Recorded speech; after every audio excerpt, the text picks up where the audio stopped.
This interview is for information only and should not be considered as investment advice or a recommendation to buy shares in the company featured. Welcome to this Stock Box interview.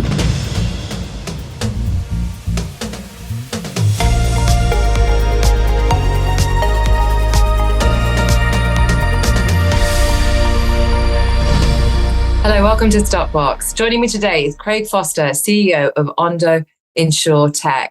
How are you doing, Craig? I'm very good, thank you, Pam. Nice to talk to you again. Nice to have you back with us. Now, we covered you on research talks over the weekend. Last time we spoke, you were about to go to the US, and I just thought I'd check back in with you and see how it's going. So firstly, how was the US trip? Yeah, it was great. We like I mentioned when we spoke before, it was a whistle stop tour basically, where we started on the West Coast.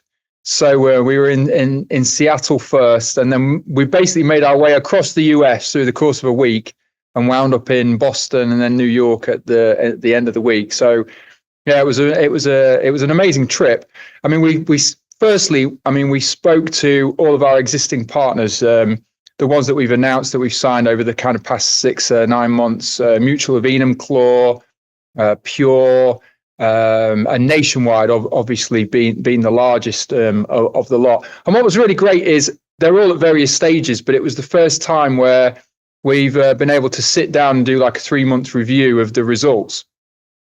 And it was great for our US general manager, Jim, to get to that stage with some of the accounts that he's landed, because it's the first time he's been able to do that, face to face and go through the results. And what typically happens is we go through obviously the installation rates and the customer feedback and the net promoter score. But importantly, we're fixing leaks in people's homes and preventing these claims. And what we do is we take photographs of the houses and take photographs of the things that we fixed. And when you actually go through the case study one after the other with the CEO and with the claims director, it's amazing the reaction, because that's really when the rubber meets the road. It makes it really, really tangible. And it was great to see for Jim to have that experience. And the thing that was remarkable for me is just quite how similar the results are in the US compared to in the UK. Like the percent of installations, the customer feedback, the things that we're fixing in the houses, and then the actual nature of the leaks and the nature of the claims that we're preventing, very, very similar in the US, and we're getting the same result. And we get a great reaction. 80 net promoter score from customers and really good verbatim quotes. But it's when you show those photographs of, water going everywhere in a crawl space and leaks that customers didn't know they have. They're the types of things that quickly convince an insurer that it's a good thing to do. Absolutely. So just to recap, for people that haven't seen us talking previously, you have a product called LeakBot, and you're going out to insurance companies mainly.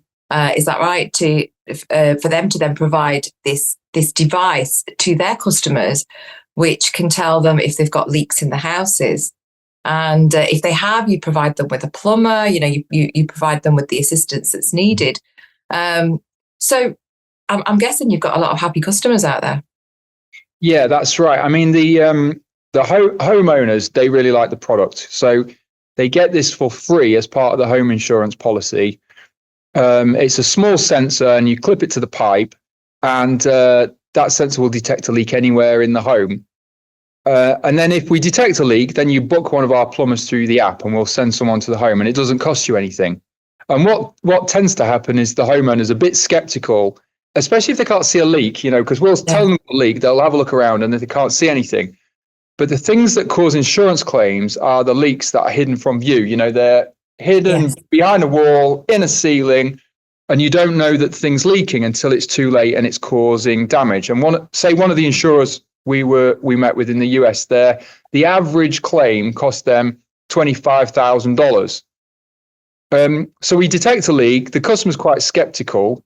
But when our plumber gets to the property, fixes something and shows them what they fixed, then they're blown away. And the fact that there was no charge for that. And that's how we get, net promoter scores as high as 80, because that's a surprising journey for the homeowner. Yeah. But the thing for the insurance partner is I mentioned something called a RAP report on a tweet while we were away, and I caused confusion because I don't think we've talked about that before. And the investors were like, what the hell's a RAP report? So a RAP report is when we find a leak that could cause damage or is starting to cause a little bit of damage to the property, and you could imagine how this could eventually be a future claim. We produce a RAP report where we take photographs and explain in a lot of detail what it is that we fixed. And what we do is we take the insurance partner through these, and that's what we did with partners while we were in the US. And they're the individual case studies, and quite quickly their claims teams can put a price on these and say, well, that would have been a $20,000 claim, that would have been a $30,000 claim. So it's a really quick way of getting a grip on what kind of return on investment we can deliver.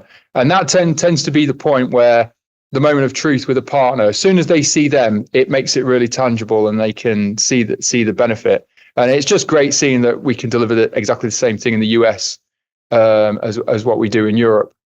Yeah, well, it sounds like there's a lot of similarities between the US and the UK for LeakBot. Are there any big differences? I think there's the one of the differences in the US is just the claims the average claim value tends to be higher, and people are often paying more for their home insurance in the United States. So on a unit economic basis, it's just there's more return for the partners on a kind of per home basis in the US is one of the things that's different. I think one of the other things different is in some ways it's a bit more advanced in the US in terms of there are other connected home products that have got some traction. So like there's one sensor in the US that detects electrical arcs to prevent kind of house fires. And some insurers, including our partner Nationwide, have already distributed a lot of those. So customers are kind of familiar with this idea, maybe more so than in Europe, where a sensor, with a service connected to it, can do something to protect your home and prevent claims. And that's very interesting for us because we can kind of follow in the wake of some of those products that have already got some kind of breakthrough traction in the US. And I think that's one of the very early things that we're seeing. If you've already got one of those products and then you're offered a LeakBot, people are very highly engaged at that point and have a high propensity to install.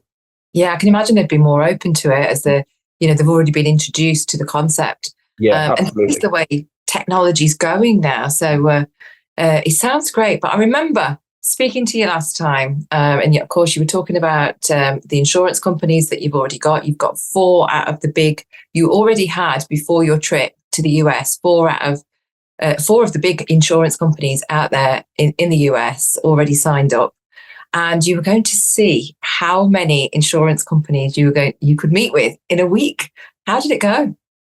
Yeah, it was great. Well, I can't name names, obviously, because things are not in the public domain. But towards the back end of the trip, we were all around between kind of New York, Massachusetts, and Connecticut, all the way over to Boston. And in the US, there's a kind of high concentration of insurance companies that are headquartered in that area.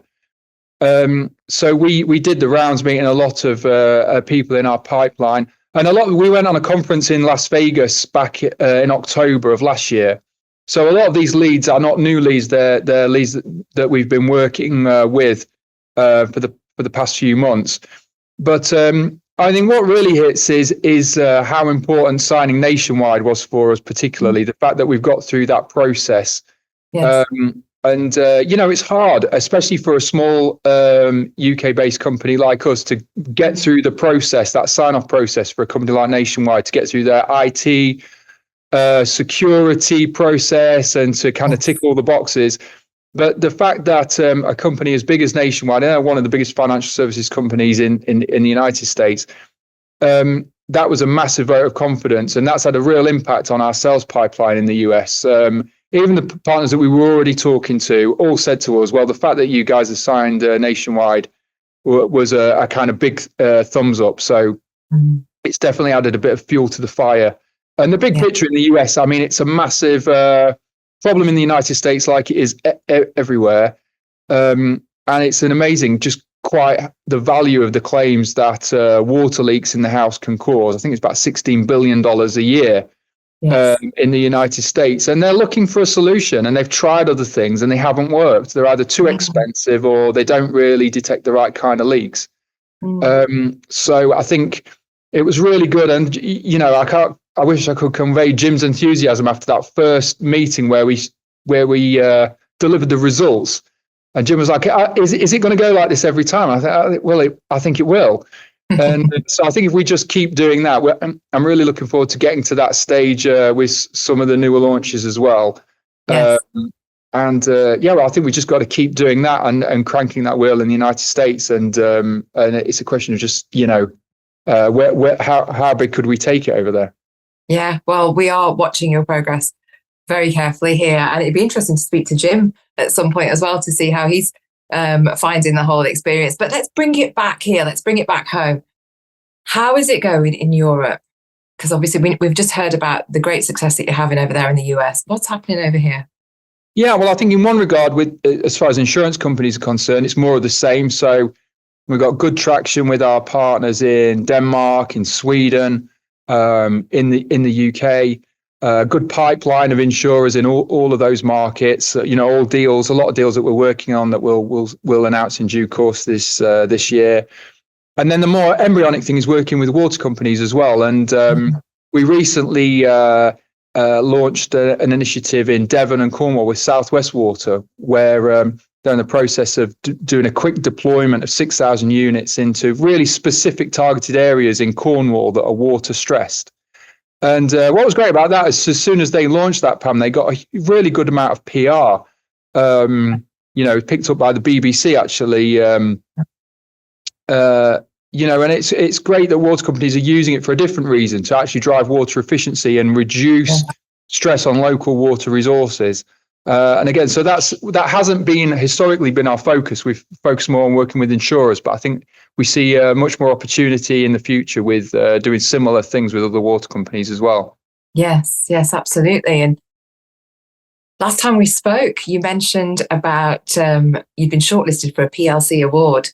What happened? Did you win? We didn't win. So I got all dressed up. I hired a black tie and a dicky bow and everything for the evening. But it was a great night, and I can imagine it must have been an incredible experience. Yeah, I was sat right on the top table with the MD of the stock exchange and the economic secretary from the government. So I thought, well, on this table we must have won, but no, we were pipped at the post by a company called I think it was a mining company called Capital Limited that won our category, which was Breakthrough of the Year. But I mean, joking aside, it was just an honor to be invited to something like that, and all the companies there have got like 100 to 1,000 times bigger market cap than we have, and the feedback that I received is there was a huge amount of support from fund managers for what we're doing. We didn't even nominate ourselves for the award. It was somewhat a fund manager in the city that nominated us. And what I heard on the night, anecdotally, is in the judging panel there was a surprisingly vocal support for what we're doing as a company, which is good, all good, good for us for the future. Yeah, it sounds like you had a great night anyway. Black tie event, Park Lane, and just from some of the people that you mentioned was sat at your table. Sounds amazing. Yeah, shame we didn't win, but next year. Yeah, well, we'll be rooting for you, Craig. We'll be rooting for you. But, things are happening for yourselves at Ondo, happening fast. You're growing fast. Tell us what's next. Well, I think we've already covered it really, Pam. I mean, the strategy is pretty focused on those things, growing with insurers in Scandinavia, in the UK. Continuing to build that momentum in the US. And then the other thing is some of the work we're doing out in Australia as well, where the plumbing's different in hot parts of the world where the pipes are outside the property. So the current version of the product is really designed to be inside and not really, it's not weather sealed, and it's not designed to, handle those extremities in outside temperatures in hot climates like that. So we've been doing some R&D work paid by the largest insurance company, IAG, the largest insurer in Australia. More news to come on that. It's been a really interesting project, and it's nice to do some kind of core product development as well, alongside, scaling the existing business. But more news to come on that as well. Great. Well, it's been a pleasure speaking to you, Craig, and no doubt we'll be catching up again with you soon to hear about all the latest happening at Ondo. Very good. Thanks, Pam. Thanks for inviting me on. If you enjoyed this interview, then give us a thumbs up, a like or a retweet. Subscribe to us on YouTube or follow us on Twitter and hit that notification bell to be the first to know when we release new content. There's loads of great content on our website too, across all our programmes at stockboxmedia.com. Thank you for watching.